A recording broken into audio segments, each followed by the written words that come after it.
Good evening and welcome to the Planning Commission for the City of Seal Beach. Tonight is Tuesday, January 16th.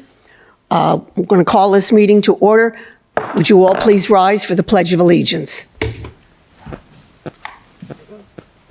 Please place the flag and place your hand over your heart and repeat after me. I pledge allegiance to the flag of the United States of America and to the republic for which it stands, one nation, under God, indivisible, with liberty and justice for all. Thank you.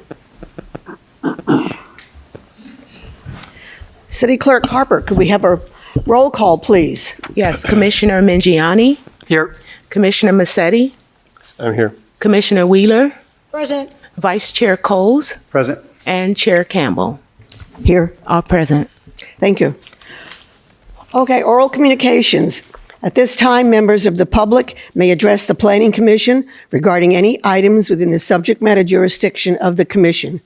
Pursuant to the Brown Act, the Commission cannot discuss or take action on any items not on the agenda unless authorized by law. Those members of the public wishing to speak are asked to come forward to the microphone and state their name for the record. All speakers will be limited to a period of 5 minutes. City Clerk, do we have any email comments other than what you sent us? No, that's it. Thank you. So I think All right, it's 7 oral for the record. communications now open.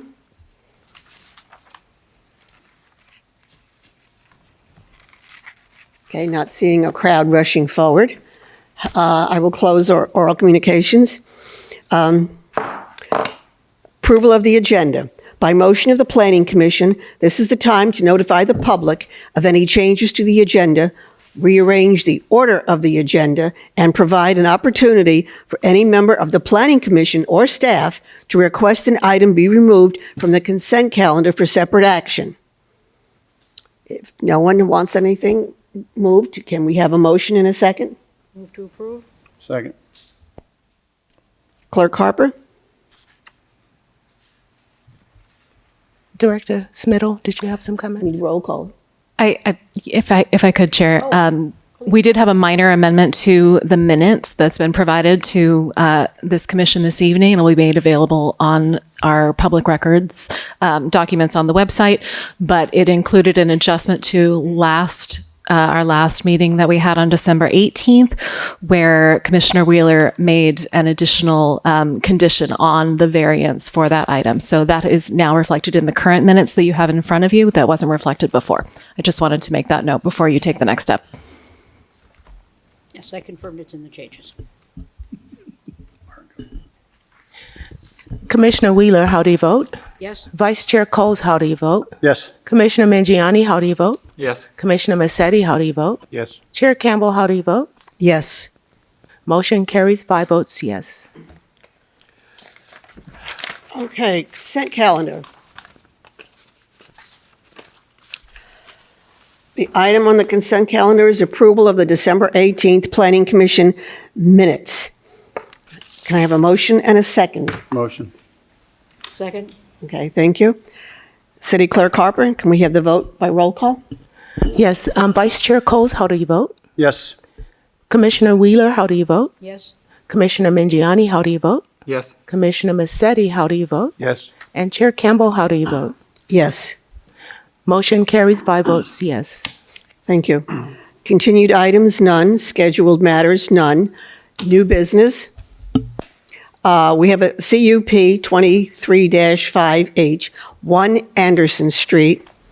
The applicant are Greg and Mary DiNicola. The request is for a CUP to allow the operation of a hotel use within an existing non-conforming residential structure in the general commercial zone. May we have a staff report, please? Yes, thank you, Chair Campbell and Vice Chair Cole and Plan Commissioners. Tonight, for your consideration, we do have a request for conditional use permit 23-5H to allow the operation of a hotel use within an existing non-conforming residential structure in the general commercial zone. For the site location, the subject site is a 1,165 square foot parcel located on the west side of Anderson Street, situated near the corner of Pacific Coast Highway and within close proximity to the east portion of Surfside Colony. The lot is currently developed as a unique 5-level single-family residential structure that once served as a water tower. The subject site is in a general commercial zone and is surrounded by commercial and residential uses. The property is considered non-conforming because it's a residential use within a commercial zone. And in the slide in front of me, the property is located where the arrow is pointing and with this green box around it. So as background information, the Sunset Beach Water Tower was built in 1940 and served as a functional water tower until 1976. When it was decommissioned. The city first addressed historic structures pursuant to Ordinance Number 1101, which adopted provisions for authentic restoration of historic structures through the conditional use permit process. On March 17th, 1982, the Plan Commission approved the restoration of the tank and tower pursuant to Historic Conditional Use Permit 2-82H, authorizing the renovation of the water tower structure by allowing the installation of a circular multi-story single-family residence on the tower platform. The Planning Commission approval of the historic conditional use permit allowed this structure to be repurposed as a residential use. So on this slide, we have the floor plans for the levels of 1 through 5. So as previously mentioned, the lot is currently developed as a unique 5-level residential structure. The ground floor includes the bedroom, bathroom, laundry room, and 2 single-car garages, while the tower itself has an additional 4 stories or 4 levels accessed by an elevator. On this elevation, well, it's the elevation view. This is the red lines that go across here represent the different levels. So you could see the first level is on the bottom. Open deck would be approximately halfway up, and then it's followed by the remaining 3 stories, of which comprise the living quarters and decks and different areas within the water tower space itself on levels 3, 4, and 5. So as part of our analysis, the Seal Beach Municipal Code allows for hotel and motel uses in the general commercial zone if granted pursuant to a conditional use permit approval. The Seal Beach Municipal Code defines hotel or motel as facilities with guest rooms or suites provided with or without kitchen facilities rented to the general public for transient lodging, which is less than 30 days. Although the water tower is a residence, the city's short-term rental program does not apply to it because the property is not located in a residential zone. In order to offer overnight accommodations, the owner must obtain approval of a CUP for hotel use. The subject residential structure provides a single-unit accommodation with 3 bedrooms total. This CUP seeks to allow a hotel-motel use similar to a short-term rental of a single-family residence in a residential zone. In addition to the unit's existing ability to function as a standard residence. The short-term rental provisions of the city's zoning code do not apply because the property is not in a residential zone, but Resolution 24-1 includes conditions similar to those imposed on short-term rentals in residential zones to regulate and minimize any adverse impacts, including provisions on dumping trash, signage, maximum overnight guest limitations, and prohibition of large events such as weddings or conferences. The Seal Beach Municipal Code requires hotels to provide 1 parking space per unit. The property currently provides 2 single-car garages and 2 open parking spaces adjacent to each garage, for a total of 4 off-street parking spaces, which exceeds the minimum parking requirements. Resolution 24-1 also contains conditions requiring the property owner to maintain the 4 parking spaces to direct overnight occupants to utilize them. It should be noted that the Water Tower House does not have a typical registration office, nor does it contain conference or banquet rooms. And regarding the building's non-conforming status, the Plan Commission may issue a conditional use permit to preserve, renovate, or rebuild any locally recognized historic non-conforming building, provided it finds that the building has local historic significance, or the architecture has local historic significance, which this building does. In addition, the Plan Commission may authorize deviations from the municipal code necessary to preserve the structure or its historical significance, provided it finds that the deviation is necessary to provide to preserve the existing structure. The owner has executed and recorded all agreements necessary to ensure preservation, and the building is structurally sound. Pursuant to the Seal Beach Municipal Code Section 11.4.40.55, the Commission may impose any reasonable conditions necessary for preservation. And as previously noted, this UP only seeks to modify allowable use of the property, but does not propose any changes to the structure itself. This is a photograph of the water tower itself. This is the view from Anderson Street. So you can see its proximity within the community and surrounding streets as well. This is a closer up view of the levels 3, 4, and 5. This is a street level view of the main entrance, showing the garages and featuring the off-street parking spaces in front, as long as the main entrance. And this is a view from the third level deck kitchen area, and you can see it has nice vast views of the Pacific there and the coast. And so with the information provided, our staff recommendation is that the Planning Commission adopt the attached resolution 24-1, approving conditional use permit 23-5H. That concludes my presentation, and I'll be happy to answer any questions. Got a couple. So when you say short-term rentals, what's the actual duration of that rental? So is there a max and a minimum? What I'm looking to do is reduce transient, day-to-day kind of stuff. Is this a week or a minimum, or do we control that? So typical to like a hotel would be rented. It could Same, be okay. Yeah. It would follow those provisions. So it could be a day. It's dealt with the standards as a hotel. Correct. So another thing I struggle with, I've been driving up down PCH for 60 years. I drove over today, and could you identify exactly where the parking is for this? You got Turks on the corner, you got a rental next to it, okay, and then you got Taco Surf around the corner there. So where exactly are these people going to park? So occupants of the building, of the residents, would park, and I'll see if you can see my. Let's see. So here's the base of the water tower. So we have 2 garages. And then we have 2 parking spaces in front of each garage. So it's essentially tandem parking, but it's 2 garage spaces plus the 2 garage spaces in front of it. So it's a total of 4 parking spaces. So the occupants would park in those areas there. Doesn't seem real practicable to me, having a lack of parking there, in particular in the summertime. That area is really constrained.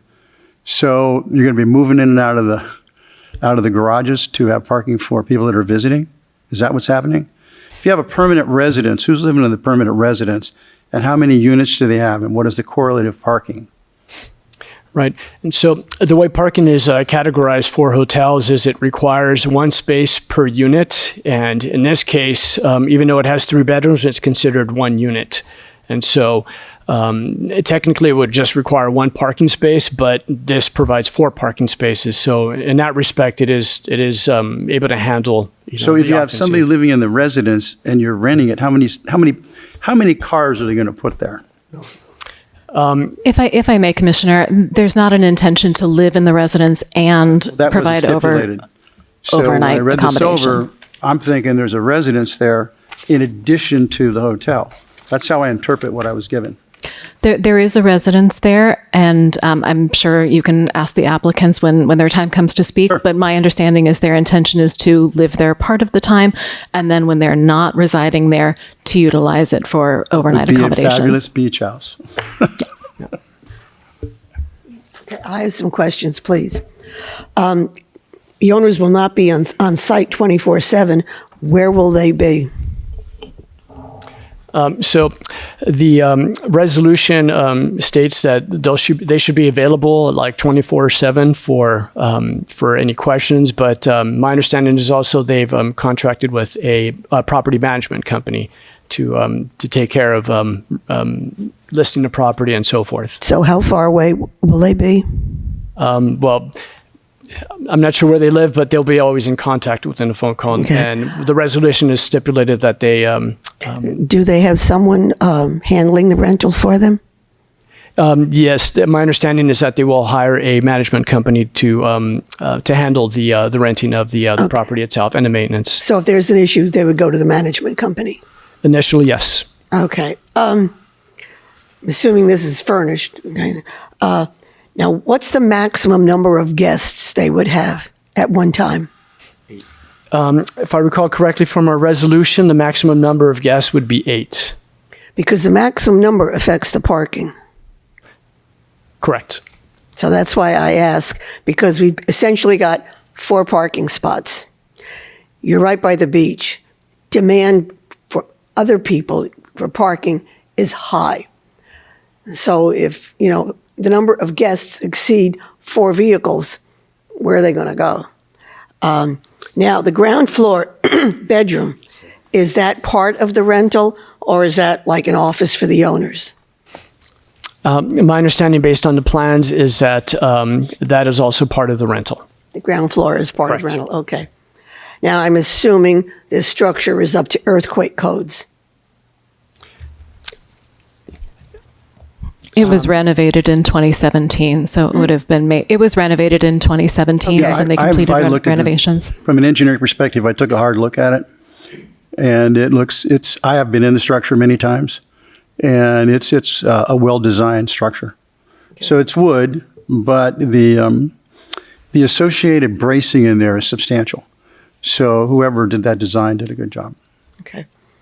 What I find interesting is I went online, and a lot of the pictures here are online, and you could go through room by room, which was, very interesting. Last night, I went online again, and the rental is online. Yesterday. We haven't even approved it. And the rental, advertisement is online. That's kind of presumptuous, but it's going to list for, house is listed to rent at $20,000 a month. So I'm assuming if somebody only wants it for a week, they would prorate it. But those are the questions I had. So you've got an agency. If I may, Commissioner, anyone is allowed to rent their home for 30 days or more. So posting that is No, I'm just saying. not contingent upon any action here that's taken tonight. I was surprised to see the advertising for the rental last night online when we haven't even approved it yet. I thought that was a little presumptuous. Does anyone else have any other questions? I do. So I have a question about the garages. Are the garages clear? Or, the owner could store a vehicle in there and then that space wouldn't be available to a resident. Can we mandate that all 4 spaces be actually Yes, available? we can, and we did. And you did? It's Okay, included in the great. resolution, yeah. Another problem I have is, you see the house to the left. My daughter owned that house for 7 years. See that solar panel on top? I put that in. But anyway, I spent a lot of time on that roof. It's kind of eerie because the people are right above you. But that isn't the issue. My issue is the cars that park in the driveway very often park across the sidewalk. And so people have to take their vehicles, their bikes or whatever, out into the sidewalk, or they have to walk into the street to get around that vehicle that's sitting there. Sometimes it's more than one vehicle. It's 2 vehicles. Is that a code violation to be parked across the sidewalk? Normally, that would be a code violation. If it's interrupting or blocking the sidewalk there, that would be a code violation. So we don't have to remind them that that's the case. Well, it's something that would be enforced by the police department, Okay. by their ticket. So, just so hope I that did the take owner would I did understand take a that, look but at it, and it looks Seen sufficient that quite to often, park a car. and that's very inconvenient and somewhat dangerous. Tandem parking. No, That's all I have now. So I do think that, I was over there today, and it seems to me that it reasonably could park, if it directly abutted the back of that garage, I think there was sufficient room to, unless you're driving a limousine or something, it doesn't, it's not normal. These days we're getting smaller cars, not bigger ones. So I think it is sufficient. But if you have 8 people, you have 4 cars. But what if, I can the number of people, can we put a constraint on the number of cars that can be in that place? Marco, I mean. I'm concerned about, this is a really constrained area. It's highly congested in the summer. I have friends that live a few doors down right there, and when we go to their house, it's always a challenge finding parking. It always is. And so, I don't know, what are your thoughts on that? I'm going to answer that if that's okay with you. Okay, sure. We are requiring that all 4 spaces be made available to the guests. In terms of if someone chooses to park on a public street, they can do that. So we are asking, within our resolution conditions that, they publish and let their renters know where to park and to keep those spaces available to them. But in terms of kind of controlling behavior of what's available on a public street, that's Well, I'm looking to going to do be that, tough. but- Madam Chair, perhaps we could strengthen the conditions to say 1 vehicle per tandem space, or the uncovered space, and all vehicles must be, I don't know the right technical term, have to be within the boundaries of the driveway itself, excluding the sidewalk. Something along those lines. I guess your concern is one that I share. When you have it as a private residence, you're not going to find, we've never had that many people in it, that the 4 parking spaces were insufficient.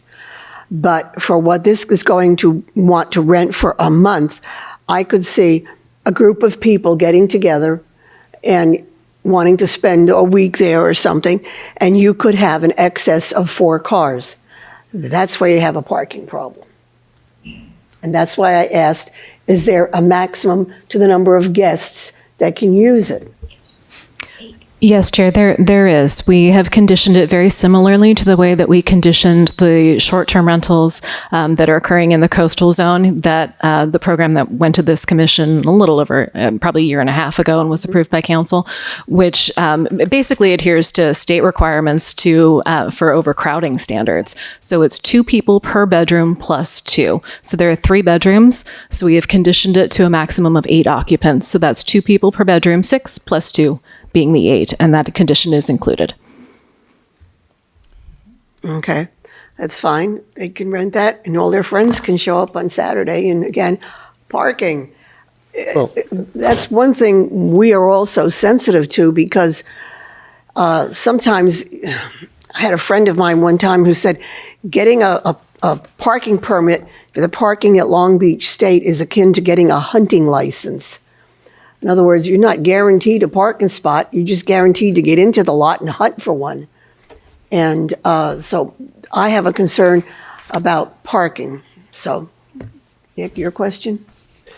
Routinely, when I visit my daughter who lives in Surfside, I have to park along the strip in front there, and sometimes I have to take quite a hike. So it's like that's what it takes. I don't think we could fault the owner for that. I mean, No, I don't either. No, that's just the fact of life. That's the way it is by the beach. So it's tough over there. Parking is tough by the beach because everybody wants to be there. It's the same thing at my house, so I understand that. Well, we have that too. We have the same problem. So that corner has been defunct. It's been a car sales lot. It's been a coffee shop. Nobody even uses that place. I wonder if you could it's a park there. no, it's- Right on the corner there where we used to be a coffee shop, and before that it was a car lot. yeah. There's a food store there. I mean, Right on the corner right there? There was nothing there today when I drove by did there. they go out of business? It was Yeah. Everything goes out of It business. was a poke store, right? Across the Are they street gone? is a mother's market. Oh, my granddaughter's gonna let me. Everything's gone there, so nothing ever survives in that building. Excuse me. No, across the street, there's a small center that has been developed the past couple of years, and there is a small mother's market over there. There's also a Starbucks. Yeah. It's tricky when you get down by the beach. It really is. So,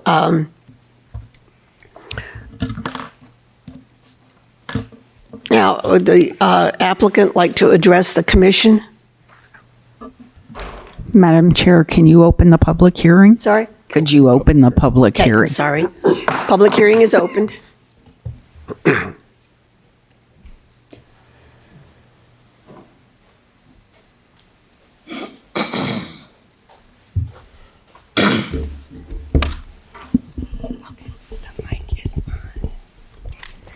Madam Chair and Vice Chairman and Honorable Commissioners and City staff. We're closer to you, thank you. By means of introduction, I'm Mary DiNicola, and this is my husband, Greg. And we are very happy to be here as the new proud owners of the Seal Beach Water Tower House. I want to thank the city staff for their patience, for their diligent research, and the beautiful report that they put together. When I looked at it, I wasn't sure we would even say anything because it's so thorough and it's so complete.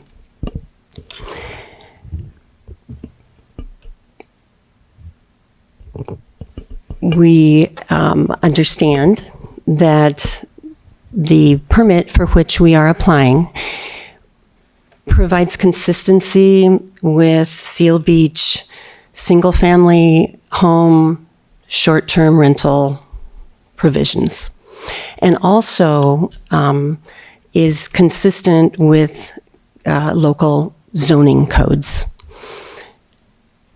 If 2 years ago tonight you told us that we would own the only water tower house in the country, we would have just thought you were nuts. But here we are. When we bought the home and told our friends and family, they all said the same thing. What possessed you to buy a water tower? And yeah, it's a good question, but looking back, it all falls into place. As you can tell by my gray hair, a couple of years ago, Mary and I looked in the mirror and said, gosh, I guess we're in retirement years now. We didn't want to stop working all at once. We wanted to kind of gradually cut back, but we also wanted to move into our retirement community right away.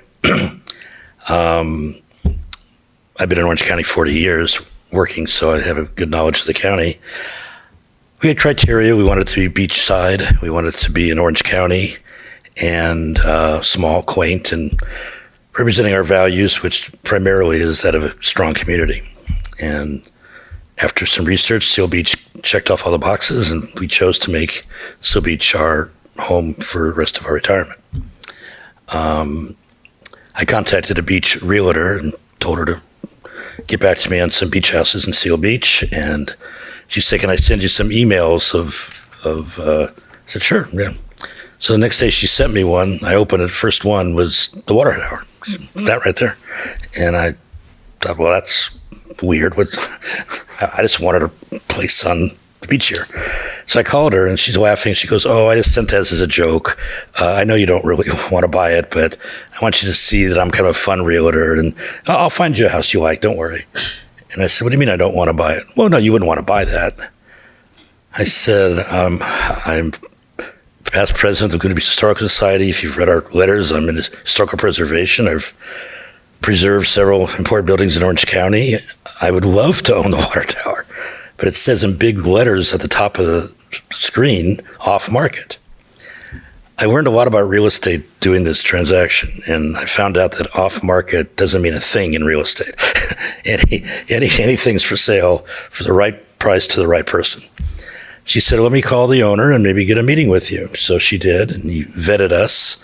Never been vetted before, and his basic thing was he didn't want to sell to anybody who was going to modify it, modernize it, or heaven forbid, flip it. And I assured him that that was the farthest thing from our minds. We fully intended to stay in our family for many generations. Our family attorney is working on the trust now to make sure that happens. So this is going to be our beach home and our retirement home for the rest of our lives and for our family's lives. I'm Italian. I see a couple Italians in the audience, and we have big families. As a matter of fact, a couple of mine are back in the back row there. So, so that was the story of how we bought the water tower. What I found out was you don't go to a bank asking for a loan for a water tower. I was escorted out of about 10 banks. Apparently, they want these things called comps. And since there's no other water tower houses in the country, we checked. UK, yeah, but not here. They didn't have this comp stuff. Finally, after a long, hard process, we found an appraiser and a bank willing to work with us, and we were able to buy the water tower on July 8th, 2022.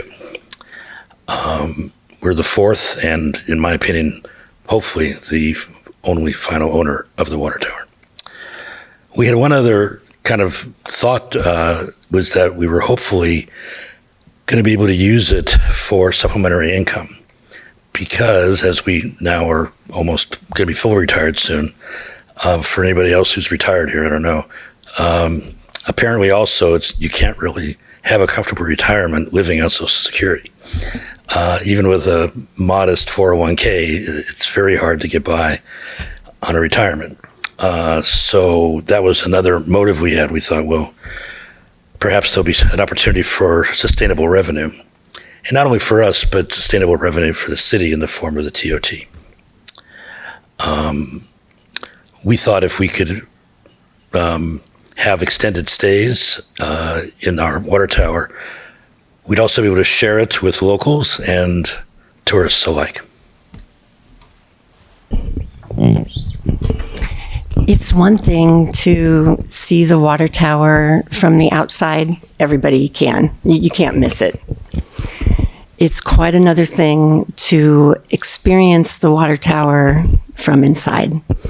Our intent is to be conscientious owners and great neighbors as we share and preserve the history of this awesome, unbelievable. We still are like pinching ourselves that we even were able to buy this.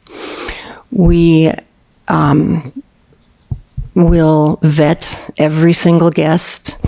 We will meet them at the front door. This isn't a case where we tell somebody there's a key hidden under a rock or we give a door code. This is a special building, and every single guest is met at the front door, given the historic tour, which is a really good tour if you ever want to hear it. And then they are given a written and face-to-face orientation about the responsibilities that are inherent in staying in an iconic landmark building. We probably should address the parking, because that seems to be a concern. The parking spaces actually exceed what the city requires, and we don't keep vehicles parked there. When we're there, we have our cars there, and our cars all fit in the driveway or the garages. But we don't, the 4 spaces are available to guests. And beach parking in the summer is tough. I know across the street, beyond the Starbucks, there's public beach access parking. So I know that's something that's kind of nice about this part of the coastline that isn't true other places. Every single guest will be oriented to how to be a good neighbor and to abide by the city noise curfews and the trash rules and the parking instructions. And like I said, we intend to be really, really good neighbors. We've given our cell phone to the neighbors that we've met. We have very carefully hired a management company that specializes in beach properties. They're local, they're homegrown, they're a family-owned business, and they love the tower like we do. So not only are we always available, the management company is also available. And the the leadership of that company is actually here tonight, just in case anybody has any questions. The minute you step foot in the tower, you become part of its incredible history. And we love the chance to share and preserve that. There's something very magical about waking up in the water tower. The permit we've applied for, as Mary said, ensures consistency with the rules of short-term rentals in single-family residences within Seal Beach, while at the same time respecting the commercial zoning by being consistent with hotel use in a commercial zone. Because as was pointed out, we're kind of a unique situation. The Water Tower House has been a community landmark for over 100 years. It's our shrine. We commit to preserve it and provide it with the respect it's worthy of. I was going to ask for questions, but maybe I should address some of the ones we already heard. Mary talked about the management company. We think nothing of great things we've heard about them. They are managing a property across the street, which is actually Huntington Beach, with very good references. But as you might know from some of the letters, I'm a physician, and for 22 years I did deliveries, and we didn't have an on-call system back then, a little different today.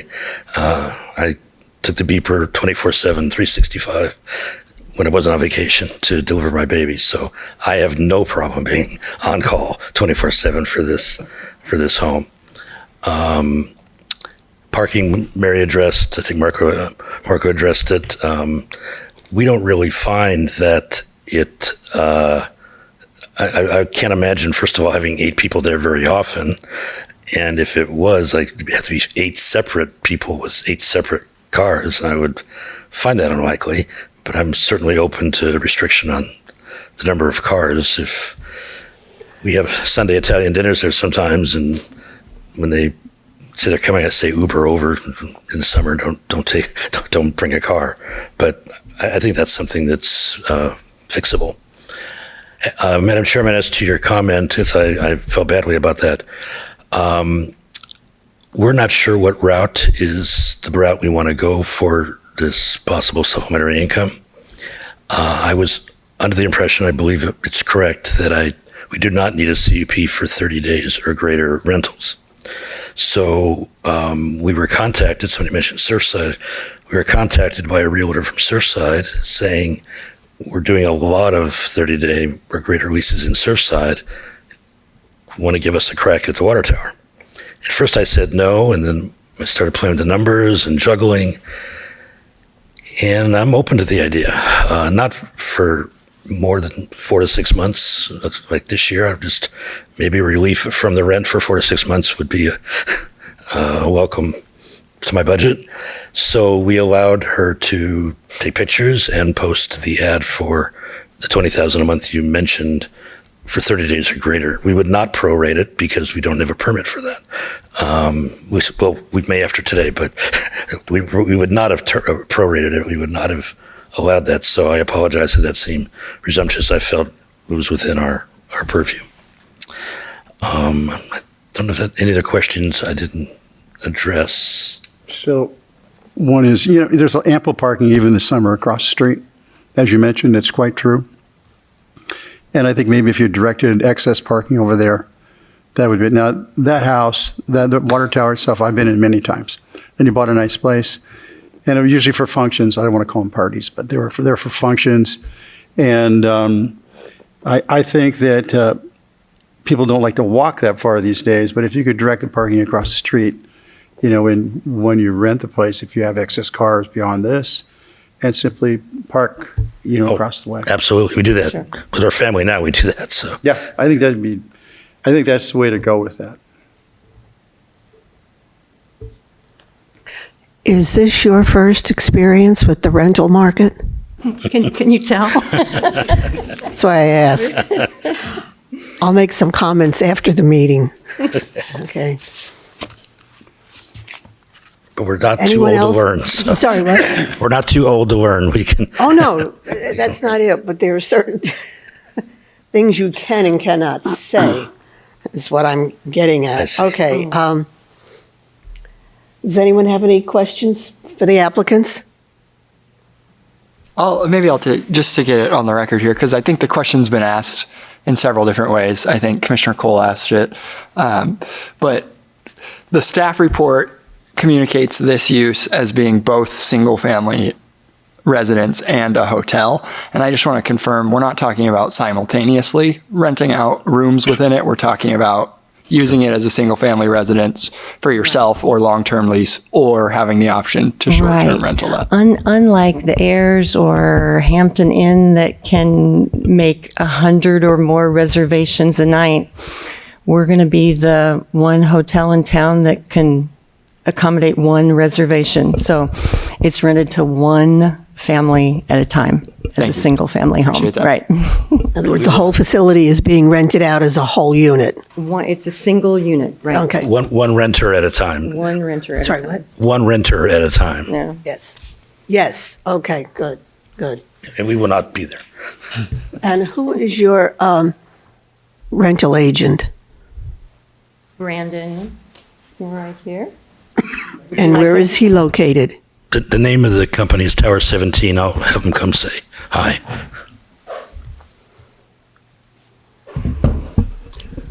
I can vouch for this kid since he was in high school. So I've known that he's honorable and reliable, and Okay. I've known him way before he grew up. Good evening. My name is Brandon Fuller. I'm the sole owner of Tower 17 Properties.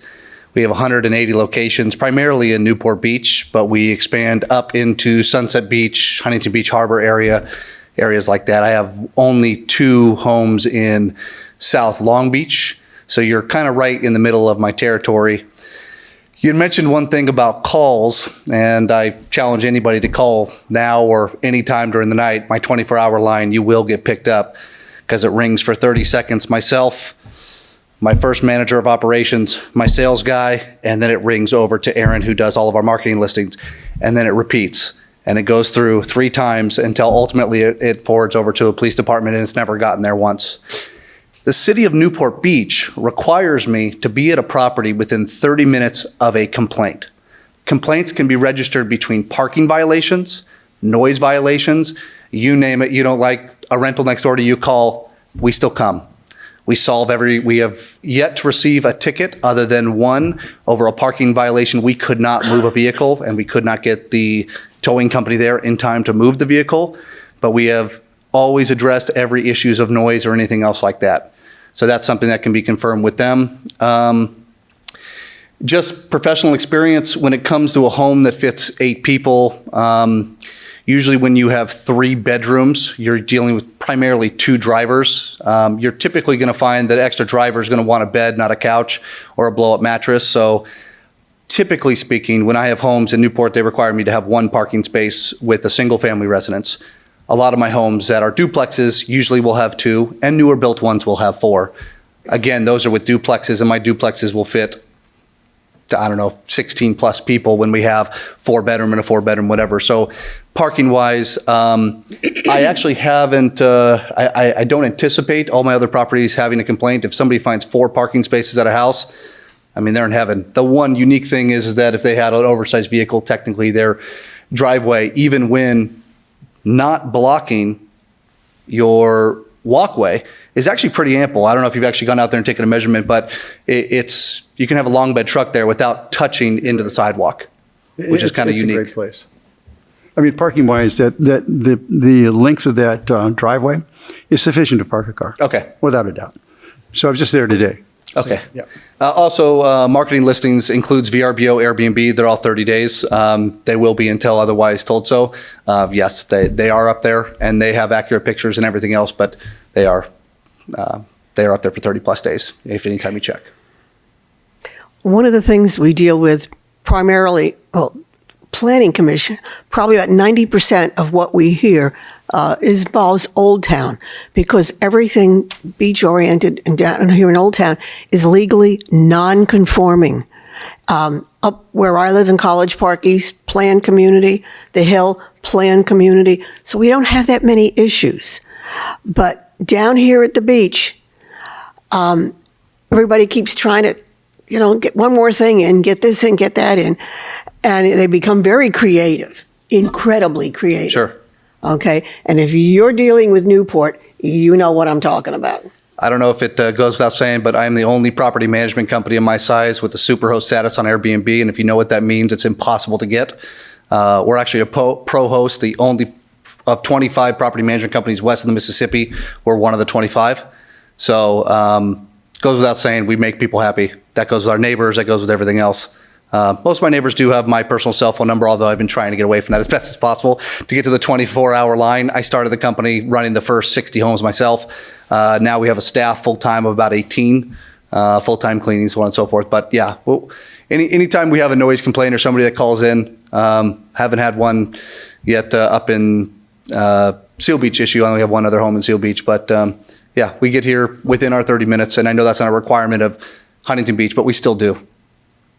Okay, well, hearing from you, quite frankly, is more important than hearing from you. Your intentions are good, but if your management company is, you got a problem, okay? But you've been dealing with Newport, beach issues, PCH, so I feel a lot better about that. Yeah, thank you. Okay, does anyone else have any more questions? No? Can we have a motion? I make a motion? Can you close the public hearing first, Madam Chair? I got to close the public hearing. I'm sorry. I'd like to Can make we some- have a motion? Sure. I'd like to make some comment before we have a motion. Oh, please. okay, go ahead. I grew up in Southern California, and went to Surfside all the time. But last weekend, I happened to drive by this structure that I had only heard of when we were checking out what my friends called a dive bar across the street, which wasn't a dive bar, but nonetheless, they're inexperienced in this matter. I looked up and I was as delighted seeing the water tower as I used to be seeing the Matterhorn when we went to Disneyland as kids. And then to find this on my desk when I came back into town, I was beyond delighted. And then my pleasure was even expanded by the excellent staff report. Having been director in cities like Las Vegas and Palm Springs, I know way too much about short-term rentals and way too much about the problems. And this staff report, as the applicants noted, was very well written. All of my questions were answered in here. The conditions respond to all of the pertinent issues of the ordinance and show up as conditions. And probably one of the things I was most impressed with was the staff report indicated that the program and associated permit conditions here in Seal Beach have been successful with no request to date for code enforcement intervention. That was one of the most shocking sentences I've seen in a long time in local city planning. The openness and the interest of the owner of this historic building is commendable. I feel like Seal Beach is lucky to have such a structure in town, and it's delightful to be able to see how well it's been preserved. And I think with the ownership and of course the management company, I might question, does our ordinance require a management company for short-term rentals? It requires a contact person, a local contact person that can respond within 1 hour. Okay, very good. So I just wanted to thank the applicant and thank the staff for the excellent report.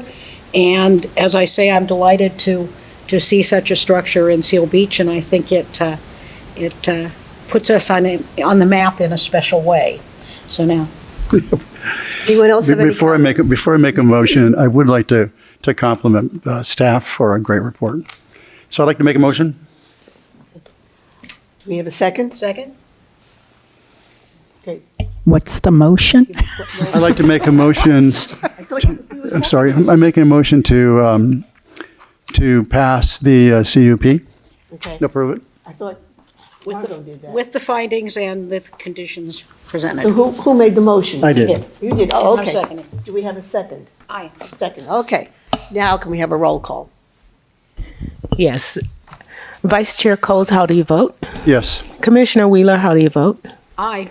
Commissioner Mingiani, how do you vote? Yes. Commissioner Massetti, how do you vote? Yes. Chair Campbell, how do you vote? Yes. Motion carries 5 votes yes. And Madam Chair and Commission, there's a 10-day appeal period from this decision, which starts running tomorrow. That's, let's see. Are there any commission concerns? Commission concerns? None? Okay. Is there a director's report? Yes, thank you, Chair. I do have a couple things for you this evening. The first is that I have some kind of bittersweet news to share that Associate Planner Cuevas is going to be moving on to become a planner at the City of Huntington Beach. So this is his last meeting with us tonight. So Marco's been a dedicated employee to Seal Beach for, I think, about 5 years, give or take a month.